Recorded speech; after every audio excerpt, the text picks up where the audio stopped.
Good evening and thanks for staying with us. Welcome to our COVID-19 update at this hour. I'm Ladi Akiriduluale. Here are the highlights. Federal and Lagos state governments unveil guidelines for the gradual relaxation of the lockdown in both jurisdictions.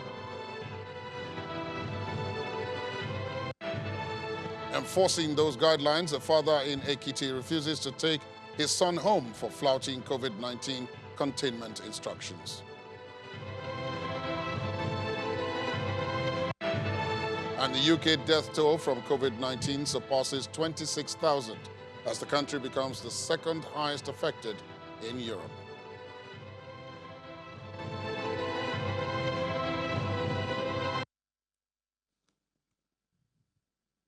Barring no changes of plan, all banks and government establishments will be partially opened for business from Monday, May the 4th. This is coming from the National Coordinator of the Presidential Task Force on COVID-19, Dr. Sani Aliu, during the daily briefing of the task force in Abuja today. Dr. Aliu explains that the strict measures put in place will mean that such organizations will be allowed to operate between 8 a.m. and 2 p.m. daily, that is specifically referring to the banks. From Monday, banks will open. They will operate normal services from 8 a.m. to 2 p.m., so that's 6 hours, but there will be the usual restrictions we would expect. So, for instance, self-distancing, the use of temperature monitors, hand hygiene, and making sure that the capacity of the banking halls is restricted so that people do not, too many people do not come together. But we expect banks to operate as normal, really, apart from the restrictions that I have already emphasized. Release of lockdown, public transport. So outside the curfew hours, buses and motor parks will be allowed to open for some hours in a day, I believe 6 a.m. to 6 p.m., and taxis will also be allowed to operate. But because this is a respiratory viral infection, what we're actually trying to do is to limit interaction between persons. Because if you come in contact with somebody who's infected, it's a highly infectious organism, and you wouldn't really want to end up with COVID. And one of the best ways of preventing transmission is to put space between you and the other person who might be infected. So there will be regulations around reducing the number of passengers, for instance, in taxis. There will be rules around restricting the number of hours they can operate, which is why we brought in the curfew hours. And also the issue of hand hygiene and respiratory hygiene, etc. This is all directed towards reducing transmission, which is what we are really trying to do. But we will allow some semblance of transportation, public transport, to be available in the states, including FCT. Dr. Sani Aliu, the National Coordinator of the PTF on COVID-19. In Lagos, Governor Babajide Sanwo-Olu has announced that 49 patients who had COVID-19 will be discharged, or in fact have been discharged today. 28 of them are females and 21 are males, including one foreigner. Governor Sanwo-Olu also says businesses will be allowed to resume next week, Monday, and companies are to operate between 9 a.m. and 3 p.m. with a staff capacity of 60%. He also adds that whistleblowers are encouraged to report companies who flout the rules, and a committee will be charged with the responsibility of ensuring that the directives are implemented. From May 4, 2020, businesses will be allowed to operate within a framework that is called a controlled easing phase. So what that means is that we do not want to shut down our entire economy, so we're expected to have a gradual easing of their businesses. It is a gradual and controlled easing of the lockdown. We'll continue to monitor with our public situation, and we'll begin to check the economic impacts as always. Companies that choose to operate within this controlled easing environment would operate within the hours of 9 a.m. and 3 p.m. They're also directed to operate at the maximum of 60% of their staff capacity. All motor parks and garages must avoid overcrowding. Social distancing is required for passengers queuing to board any of these buses. All buses should load to a maximum of 60% of their full capacity, meaning that if your capacity is 10 passengers, you cannot load more than 6 at every given time. Commercial motorcycles, popularly known as Okadas, are to be suspended even after the partial lockdown. We will be setting up a committee that will fashion out how the implementation of all of these directives would work out between now and Monday. Like I said, this committee will work out and fashion out the outlines and ensuring that the controlled easing of the lockdown so that there is full compliance, and we'll begin to see the successes and we can measure it, on a weekly basis as we go forward. Lagos State Governor Babajide Sanwo-Olu. The Minister of Humanitarian Affairs, Disaster Management and Social Services, Sadiya Umar Farouk, says all bags of rice sent out as palliatives to states were certified by the National Agency for Food and Drugs Administration and Control, NAFDAC. The minister also adds that all efforts are in place to bridge the communication gap between the two agencies of government and promises to make available the NAFDAC certificate on the palliatives.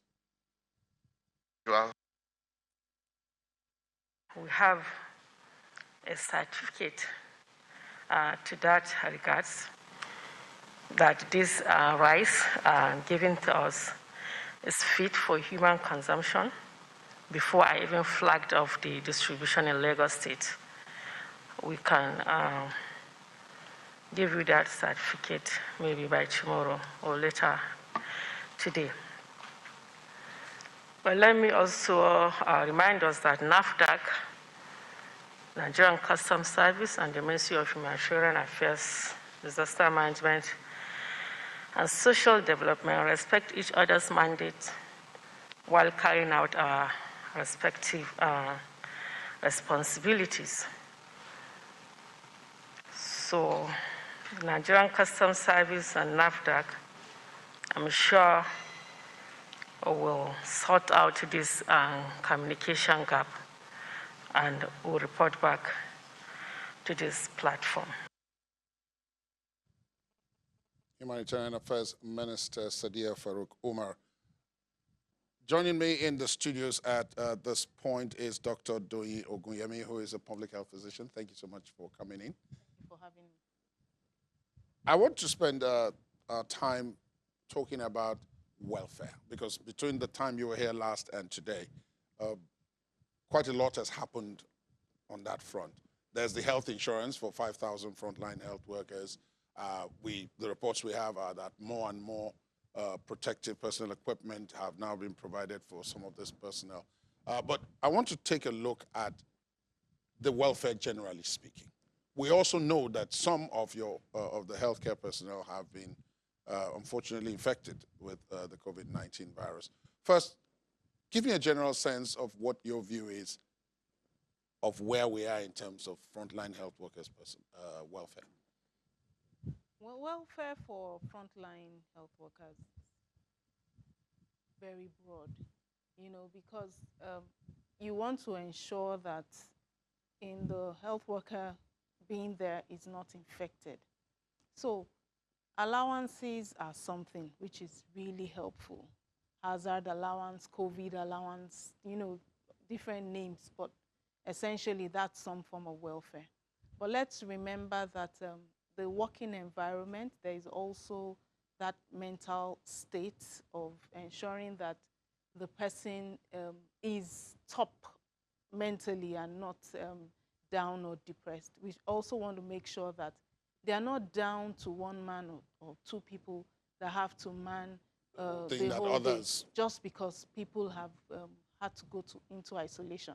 So that's also welfare. So let me say that let's look at it from things like the policy. So the policy on ground within that institution, for instance. How do I ensure that it's not full staff at every time that is on duty, so that if there is a case and we need to draw out people there, there's a backup set of people who can replace them. what is the policy in terms of when you enter into the health facility and when you go out? What do you have to do to ensure that you stay safe? Are those things properly pasted where it can be seen? Are there engineering controls that ensures that the health worker is safe while working? So things like ensuring that entry, exit, things like hand sanitizers being at the point of entry, things like alarms, you know, at intervals that tells you go wash your hands or go do this. Then finally is the personal protective equipment. So the personal protective equipment is now, to a large extent, the behavior of the person, ensuring that the person can use what is made available. So it must also be available, and there must be training as per how to use it and how to take it off after you have used it to ensure that you're safe. So that entire spectrum is welfare. Remember that they have families they go back to. So what is welfare? If I think as a health worker I've been exposed, and many times you don't know on the day you're exposed, you know. Especially if the people you are dealing with are not people who presented themselves with obvious symptoms. So 2, 3, 4 days down the line, you just get a call sometimes and say, that patient we managed 5 days ago, we found that the result is out. And that's something about testing and results. Even when you have a high index of suspicion and they've taken the sample, you know, the result may not come out until a while, even though you will treat the patient as though the patient is positive. So what does that health worker do within that space of time in terms of isolating? Is the home of the health worker a place they can isolate, or can the hospital provide a place, spare rooms where you say, okay, if it's not convenient for you to go home, you can't manage it with your family, or maybe the way your house is built, you properly can't do it, we will keep you there. If you are there, are we going to provide meals for you those 3 days or 4 days or whatever number of days? And remember, for some of them, it has to be 14 days. Indeed. Yeah. So now they'll, you know, take samples from them, but then you have to wait for the results to come out. So welfare is the entire stretch of what you're able to do. We don't want health workers, you know, being depressed or, you know, feeling very unproperly treated, or to the extent of wanting to do something harmful to themselves. You've heard the guidelines, and I want you to answer this a bit briefly. You've heard from the guidelines, the federal guidelines, and then, of course, in Lagos State, which is still the epicenter of this COVID-19 crisis. The guidelines, in your view, are those adequate for a gradual takeoff of the relaxation? Many people are afraid of this relaxation because even without the relaxation, it looked as if we were quite relaxed.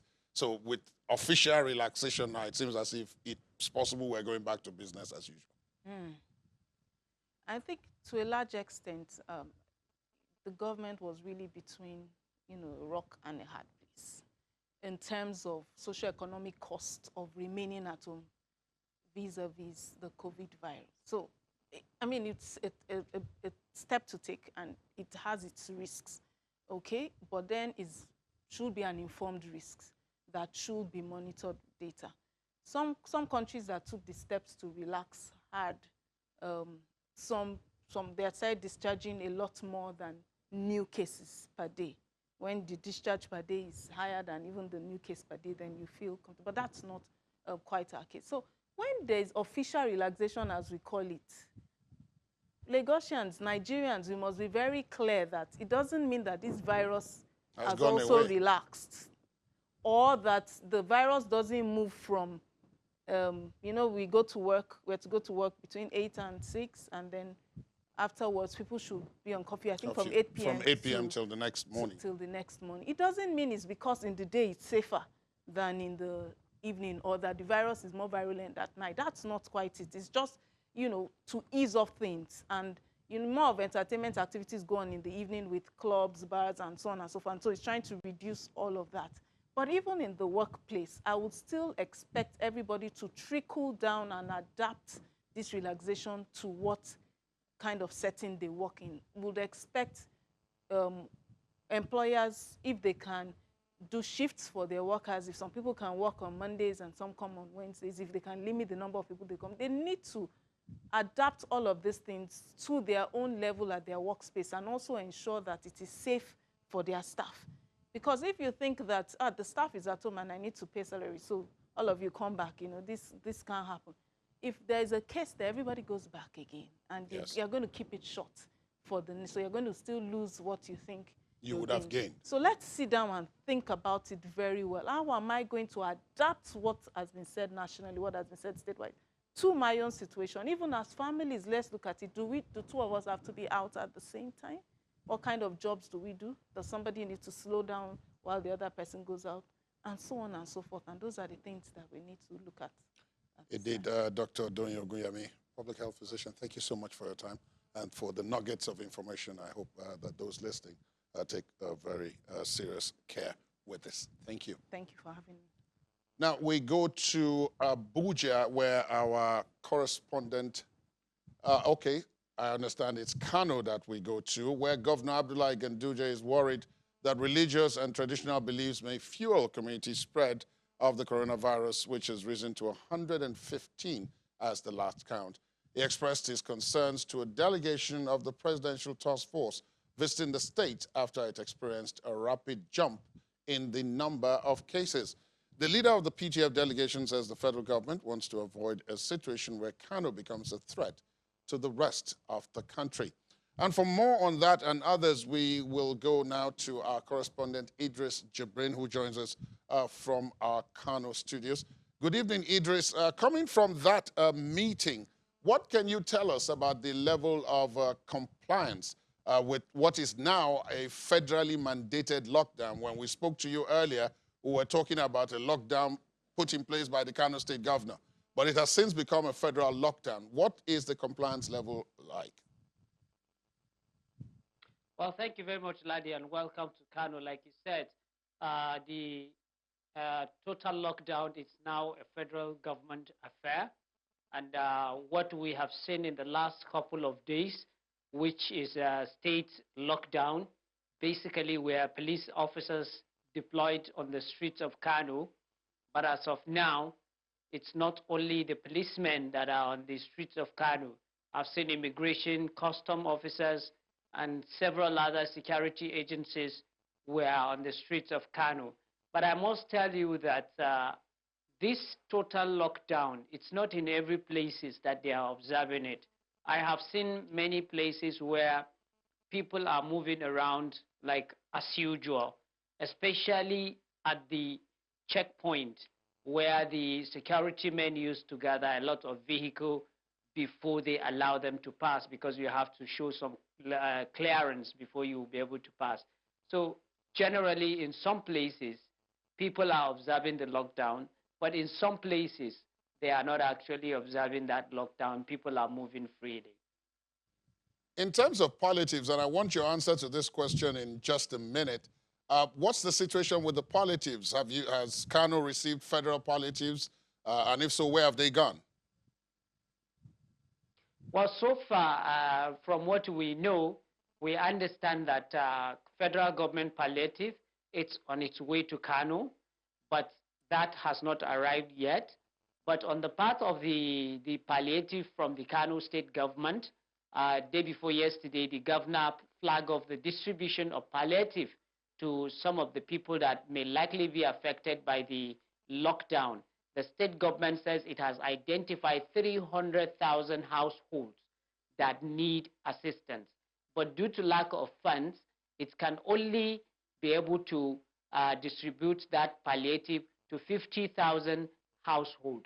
So that has started within the 8 metropolitan local government areas in Kano State. And the government says as soon as the federal government palliatives arrive, they will extend it to other local government, especially now that the state is looking at community transmission, which may likely be extended to other local government across the state.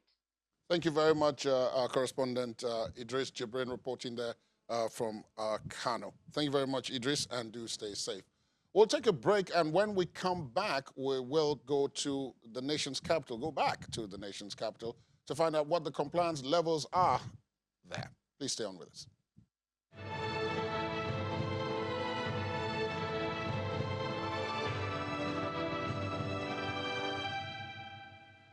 Thanks for staying tuned. Welcome back to our COVID-19 update. Compliance to the lockdown by residents of the nation's capital is said to have reduced drastically despite the extension by a week. There also seems to be a misunderstanding of the speech by President Muhammadu Buhari on the relaxation of the lockdown from Monday, the 4th of May. Our correspondent, Kayla Megwa, who's been monitoring the situation in the Abuja city center and the suburbs, has a report. It's important to note that the lockdown order in Abuja is still in place, in theory. The reality is no one is listening. The Garki market is a beehive of activities, open for business till 3 p.m. There is no social distancing here. While some people adhere to individual responsibility rules, others don't even bother to wear face masks, while others use handkerchiefs. The usual traffic is back along Garki's Ahmadu Bello Way. The story is the same at the Wuse market. We come across staff of the Abuja Environmental Protection Board, meeting with one of the market executives. He tells me that they came to remind them that the market is to be shut before 3 p.m., assuring me that only food vendors are open. The transporters are back on the road. They insist that passengers pay for the empty seats if they want to observe social distancing in the taxis. And they claim they are unclear on President Muhammadu Buhari's directives. And you're saying coming Monday, there's going to be skeletal opening to who and who? Is it government officials, private sectors or something? So it's not really clear. Traffic is back on the Wuse axis and daily pay laborers wait for their customers. Away from the city center, we make our way to Pape, one of the most densely populated suburbs in the nation's capital. Bike riders carry out their business unabated. There is no lockdown order here and no individual responsibility. When we get money, we go buy nose masks now. Where you work self, they don't pay your salary, nothing. So I want to get money buy nose masks. My sister, I don't go lie for you because me I did fasting now, so I did like this. But as you see, say people they work up and down. I'm not sure say the social distance they there. I'm not sure. So now only go just the airports for here, sha. Make go just the plane, make go airports because if this thing enter here like this, all of us don't die finish. Pape has all the makings of a ticking time bomb. If community spread of COVID-19 occurs here, it would be a disaster. Kayla Magwa, Channels Television News. The thoughts of many who watch that exactly, it would be a disaster. Now, Kayla joins us from our Abuja studios. Good evening, Kayla. Trust that in spite of the fact that you were in Mbappe there, you didn't join the crowd of millers going back and forth. Good evening, laddie. I did my best not to, but it was a very scary, indeed, very scary situation. You know, and I was going to ask, given what you've just reported on there, it appears all pretense about there being a lockdown in many of these areas has been abandoned. Absolutely. Absolutely. It started off this morning, really, and that was the reason why we decided to go around and see what was going on. I found out that moving from Gwaimpa to Guzape, you know, there were so many cars on the road more than ever before.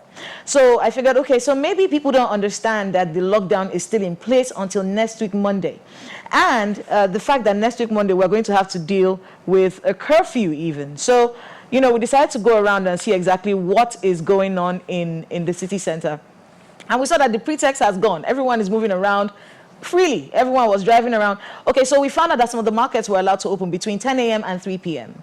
And so, you know, we figured, okay, so if the markets are open, you know, let's see what the template is going to be for a relaxed lockdown next week. Are we going to see people adhering to individual responsibility, which is what Mr. Boss Mustafa was talking about?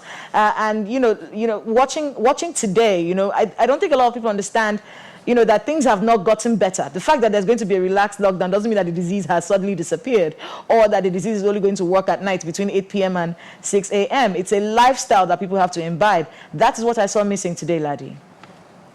On the other side of it, many of those who would be on the road have all through this month-long lockdown, talked about the fact that they have to come out. Even those who understand what this is about and what is at stake, they have to come out because they need to make a living. They need to make livelihood, which brings up the question of the vexed issue of palliatives.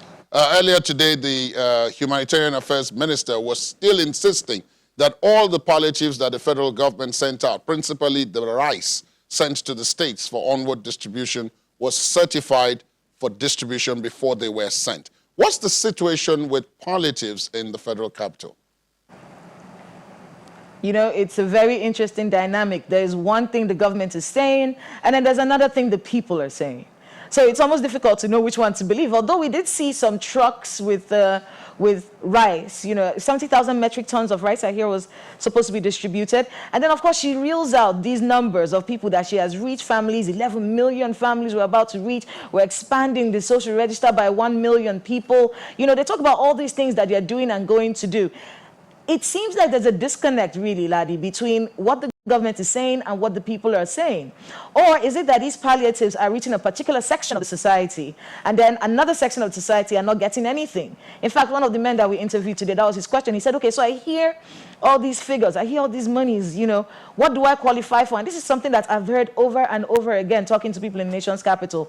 Which one do I qualify for? How do I, you know, get some palliatives? I'm going through some stuff. I remember when they were giving out 20,000 naira to the poorest of the poor. Normally they give them 5,000 naira every month, but they, you know, they upped it and gave them 20,000 naira. And I remember talking to someone at the time, and the person was basically saying, okay, so how do I benefit from this? Okay, I'm not in the National Social Register. I probably don't qualify. Which one is going to be made available to me? There is a disconnect, Mr. Ladi, between what the government says they're doing and what the people on the ground are experiencing. And that is one gap that needs to be filled, Ladi, with this, in the shortest possible time. All right, then. Thank you very much, correspondent Kayla Megwa, reporting from our Abuja studios. It bears emphasizing that please stay safe out there. In what could be described as obeying the rules without regards to who is involved, a father in Ekiti State has bluntly refused to take his son, who arrived from Lagos via Abeokuta, home to his residence in Ado-Ekiti. Citing the regulations which prohibit interstate travel, as well as the fact that he had told the young man not to travel at this time, as well as his particular predisposition in terms of medical state, the father eventually left the park without the young man insisting he should go back. How many passengers inside the bus you enter from Lagos? About 12. 12 passengers. Yes. How much do you pay from Lagos State to Ado-Ekiti? Around, in total, let me just say, close to 12,000. 12,000 naira. Tell me the exact location that the bus drop you. The one from Lagos? Or Yes, the bus that you take from Lagos. Abeokuta. You drop from Abeokuta. You took another bus from Abeokuta. Yes. But your father disagreed now that you should not follow him to his house. What is your comment? This is your father. He's a retired officer, road safety officer, and he's now complaining that you should not follow him to his house, that he won't allow you. So what is your comment now?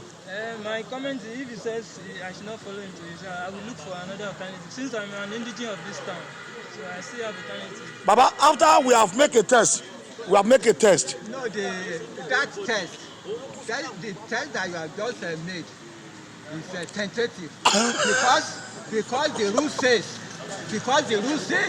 that anybody that stands the risk of COVID-19 should be isolated for 14 days. Okay. And I don't have a place to isolate myself for 14 days. Is there any sign that you see that you are putting out to your son that is already having the COVID-19? The sign is that he's from Lagos. Okay. I don't want his case to be like the case of the pregnant women that threw Ekiti State into confusion 2 weeks ago.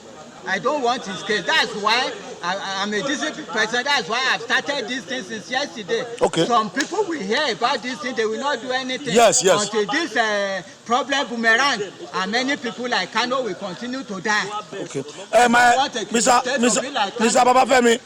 Yes, your father is rejecting you now, that you should not go with, he don't want you to follow him because he's panic. He said that you are coming from Lagos. So, I don't know. I want you to tell me the reason why you forced yourself to come to Ekiti State. After your father have told you that you should return back, what is the mission you have? The mission is... Have you already contacted the COVID-19? No. I didn't have any COVID. Okay. I didn't have any virus. What I will do is, please go and enter your father's, go to your father's car and enter your daddy's car and go to your house. Enter my car. Go enter my car. Let him stay here in this pavilion and let the state do whatever that he needs to do. I'm ready to face the press. Let the press. Baba, are you chasing your son away? I train up my son to university level. I train up my son to university level. So he can come to your house now? You know what is happening in Nigeria and you are still telling me this thing. I'm ready to face the press. Bring punch, bring this thing. I read paper, I listen to... Baba, let me reconfirm the test again from your son. Until it's isolated for 14 days, I will not accept him as my son. Baba, this is 36.2. It's still okay. If it's 40 now, direct from here to isolated center. But this is 36.2. You know I'm not a medical doctor. Do you understand? I've spoken to... Baba, let me beg you. It's your son. You can't leave here. Please. He's our lawyer. He will follow you. Go and enter your daddy's car. Don't enter my car. Don't enter my car. I've talked to Dr. Apolayan CSO. He has said that I should leave the boy here, that I should go. In fact, I'm just because of the report that I have with you yesterday. That's why I waited. Dr. Ogunshakin has said that I should go, I should leave him here. You can call Dr. Ogunshakin. But your daddy said yesterday, he dropped your number, he tried. The man, in fact, why? Well, I don't know what is the next action now for you now to do. Follow one. Follow your daddy. Follow him or they arrest you. Follow him. Go enter the car. Go enter the car which got your answer. Hey, go to the car. Meet your daddy. He's your father. Enter the car. Go open the door.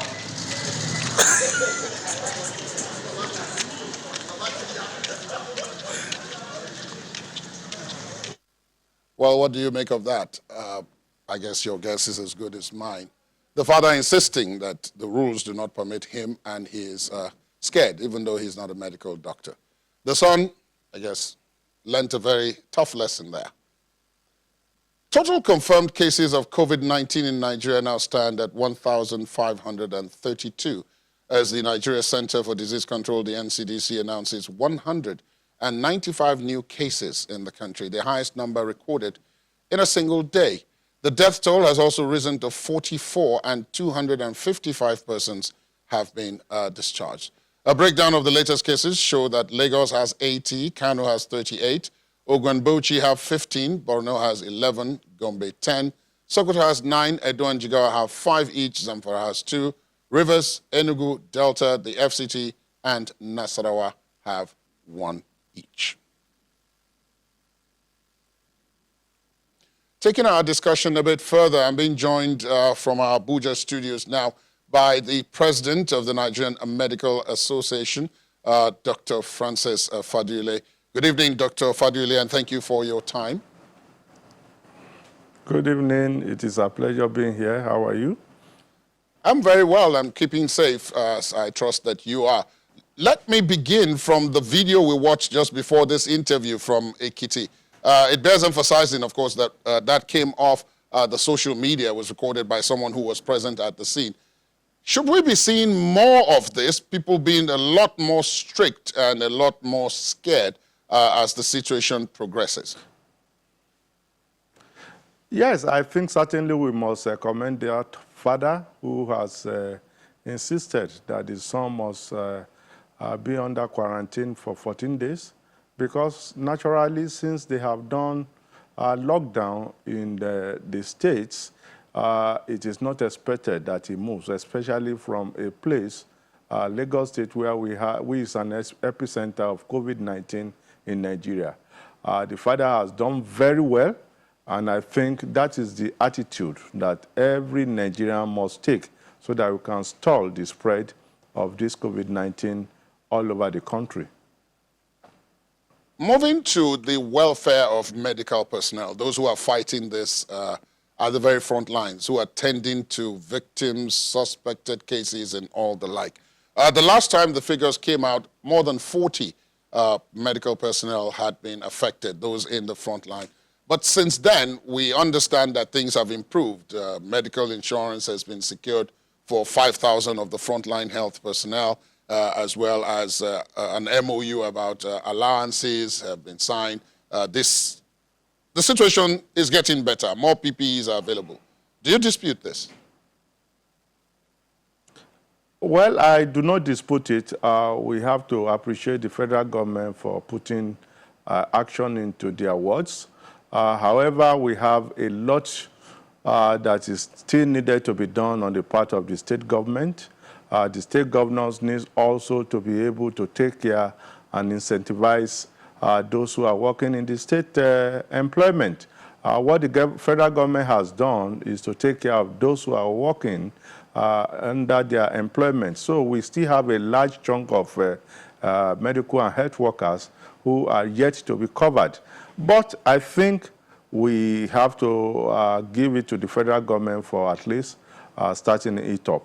However, the issue of the PPE is still not yet sent through all over the country, and we are hoping that both the state government and the federal government will need to ensure that the PPE goes all over. And this won't bring to question the definition of frontline health workers. A lot of government or politicians had this feeling that frontline health workers are those who are working at the isolation or the treatment centers.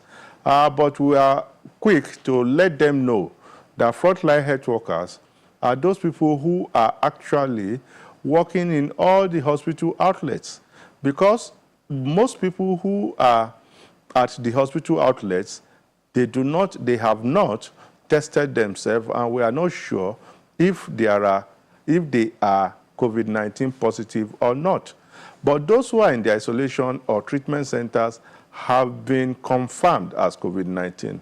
So while doctors and other health workers at the different hospices are seeing patients that hitherto may not have been confirmed COVID-19, they can be these major areas that they can actually transmit those disease to the health workers. And I can tell you authoritatively that all the 40 cases that had earlier brought out to have contracted this COVID-19 were not from the isolation or treatment centers. They were actually from other hospital and other hospital outlets. So frontline health workers is beyond the isolation and treatment centers, and the PPEs must go through all health institutions, every health outlet where patients are seen. Indeed, Dr. Francis Fadule, a pity for our time. I would have asked a number of other questions, but we want to thank you at this time for joining us from our Abuja studios. Dr. Francis Fadule is president of the Nigerian Medical Association. Thank you so much for your time, and do stay safe out there. Thank you very much. It's my pleasure.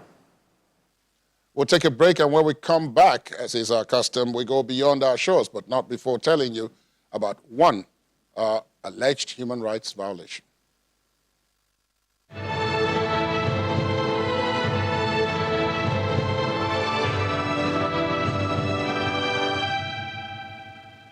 Thanks for staying tuned. Welcome back.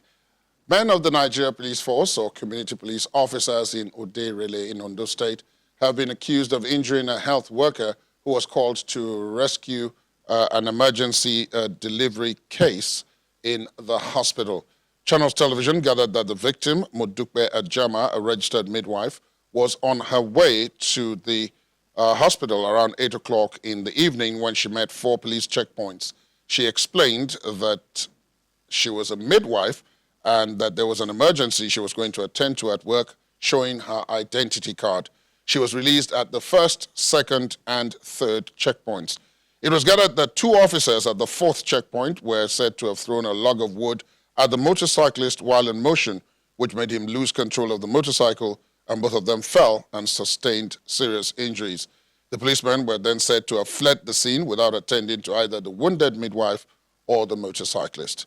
Unfortunately, the woman could not recognize those who attacked her because it was dark. When Channels Television reached the spokesperson of the Ondo State Police Command, ASP T. Leo Ikoro, he revealed that those who attacked the women were vigilante men and not the police. He added that when the motorcyclist sighted the vigilantes at a distance, he quickly made to turn back, losing control and crashing into a ditch, from where both he and his passenger sustained the injuries. South Africa has recorded the highest increase in confirmed cases in a 24-hour circle, as the number of confirmed cases has increased by 354 to 5,350. A registered nurse is among 10 new fatalities, which brings the death toll to 103. Several measures have been put in place to ensure lockdown compliance, and also several palliative measures are in place to support the people. Here's Betty Dibia to tell us how that is coming along, as well as other updates. Thank you, Ladi. Well, as far as compliance goes, a lot of people are trying to comply. They're complying, and many are complying to a degree. But the issue of social distancing is still a problem. And ability to social or physical distance, if I will put it that way, it depends on your living space in most cases. Those in much bigger domestic settings can afford to have their social distance or physical distance, but those you have some people in areas like the townships where people are living, 4 or 5 people are living in a room. In places like Alex, you have some living settings where it's even much smaller than a room, but people just end up staying in that place. So you can imagine being locked down in such settings is difficult. As far as palliatives go, the government is doing quite a lot. The different departments have spelled out all the things they're doing in terms of personal support, like food parcels and food. In the education sector, today's announcement by the Director General in the Department of Basic Education that schools may open on the 6th of May for grade 7s and grade 12s alone, for now, has not been taken well by some of the stakeholders in the sector. The South African Democratic Teachers Union has come up in arms, saying that no schools will be open till their concerns are addressed. But we expect to hear the decision of the department from the Minister of Basic Education, Angie Motshekga, on Thursday. A quick look at the issue of Nigerians who are stranded in South Africa, hoping to be evacuated as soon as possible. More than 100 Nigerians have put their names on a list that we got to see today, hoping to get evacuated with the support of the government. And one of the for various reasons, and one of the heartbreaking stories is that of a woman who came into the country on the 5th of March with her husband for medical treatment. He didn't make it. He passed away on the 27th of March and has since been buried according to Islamic rites. But her main worry is that she left 3 children back home and hopes to reunite with them as soon as possible.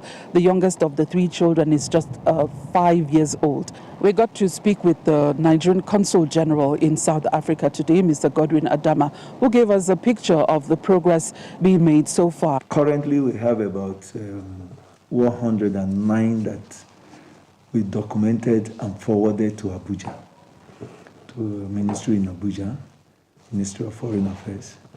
And we are still awaiting a definite response on that. Meanwhile, South Africa is getting all set to implement the risk-adjusted lockdown level 4 on May Day, where about 1 million or more people are expected to go back to work. Hopefully, the good that will do to the economy will not do bad to the anti-COVID efforts in the country so far. Back to you in the studio. Thank you, Betty, reporting from Johannesburg in South Africa. The United Kingdom now has Europe's second highest official death toll from COVID-19, as revealed in new figures from Public Health England. The report shows some 26,097 people died across the UK after testing positive for COVID-19 as of afternoon of April the 28th. It means the United Kingdom has had more COVID-19 deaths than France or Spain have reported. And that's how we've done on tonight's COVID-19 update. But before we go, you've probably read the story about the $1 testing kit developed in Senegal, or the university which has made a ventilator which does not require electricity. And so we ask, what is it that you are doing to help combat this COVID-19 pandemic? What are you doing? Yes, you individually, what are you doing to help fight the COVID-19 pandemic? Tweet at us, send us the answer to that question from your perspective. The handles are right there on your screen. Of course, if you go to those handles, you can also get the very latest information about the COVID-19, everything you've heard on this program, and much more. We'll be back tomorrow at noon with a fresh update. There'll be other updates at 6 and at 9 p.m. My name is Ladia Keriduluali. Good night.